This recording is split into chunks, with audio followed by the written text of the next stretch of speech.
Le premier critère, c'est qu'il doit être composé à 95% minimum de matières premières issues de la nature, de l'agriculture biologique. Feel Good pour être bien dans sa peau et dans sa tête. Évidemment, si je vous dis label bio-vegan, vous allez tout de suite penser à la nourriture. Vous allez penser, bien sûr, à tous ceux qui sont végétaliens, c'est-à-dire sans matière grasse animale, sans matière animale du tout, ni œufs, ni poisson, ni viande. Ok, mais là, si je vous dis le label bio-vegan pour la cosmétique, alors vous allez vous demander franchement de quoi on parle, mais ça tombe bien.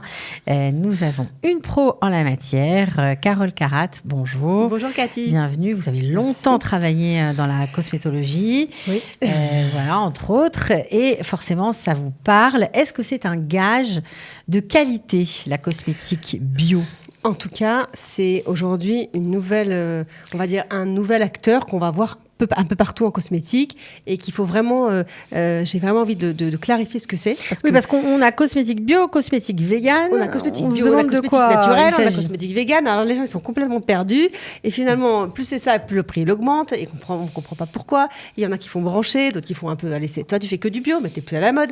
Donc c'est vraiment, on a l'impression que c'est une tendance. Alors, je voudrais clarifier un peu ce que tout ça veut dire pour qu'on puisse comprendre un peu ce qu'on se met sur le visage. Parce qu'on va parler aujourd'hui de la cosmétique. Alors, un produit cosmétique qui est bio, qui est certifié, attention, parce qu'il doit être certifié avec une certification, c'est très très contrôlé. Il doit répondre à des critères spécifiques. Le premier critère, c'est qu'il doit être composé à 95% minimum de matières premières issues de la nature. D'accord. Et ça... sans transformation. Exactement. Ça doit être issu de l'agriculture biologique. C'est vraiment, c'est très contrôlé, une agriculture où il n'y a pas des engrais, ou alors on ne va pas faire de rissous dessus, etc. etc. La formule, elle doit être exempte la formule cosmétique de toute substance indésirable, telle que parabènes, on n'en parle pas, c'est vraiment un proscrit, exactement, polyéthylène, polypropylène, les silicones, c'est banni également, les parfums qui sont synthétiques, il n'y en aura pas non plus. Pas de colorants, c'est souvent des produits qui sont sans pesticides, on n'en parle pas non plus, bien sûr. Pas d'antibiotiques, OGM, etc. Alors, si le produit cosmétique il contient de l'eau, il peut intégrer des ingrédients de synthèse. C'est-à-dire qu'en fait, on pense à tort souvent que le bio, il ne contient pas de produits de synthèse, mais c'est faux. Il en contient, mais ces produits... Un petit pourcentage. Un petit pourcentage. Et il doit être aussi certifié au EcoCert. Je ne sais pas si vous avez déjà entendu parler, Cosmé Bio, etc. Nature et Progrès, avec ce fameux. C'est un vrai business, ce travail de. D'abord, ça coûte une fortune d'être certifié. Mais est-ce que c'est un gage de qualité quand même? C'est un 95% de produits naturels, c'est pas mal. C'est vrai qu'aujourd'hui, on a envie de se mettre des choses qui sont naturelles sur le visage. On a déjà assez de pollution comme ça.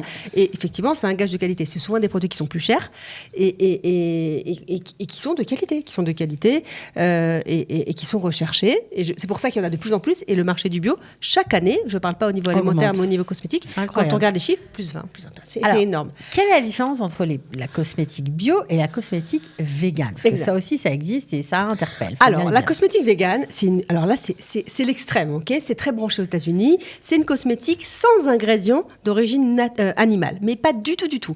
Et donc, pas testé sur les animaux, c'est sûr que non, d'accord. Un produit bio, il n'est pas spécialement végane, il peut contenir de la cire d'abeille ou du lait, mais un produit végane, il est forcément bio et il peut avoir parfois, on va dire, des éléments dedans qui sont végétaliens, comme vous dites. C'est-à-dire qu'on a retiré tout ce qui est poisson, viande, tout ce qui est animal, mais également tout ce qui vient de l'animal. Donc, c'est-à-dire que, par exemple, on a banni la kératine. La kératine, ça vient des poils, par exemple. Donc, vous imaginez, un shampoing à la kératine, il n'y en aura pas, la végane, par exemple. Des choses comme ça.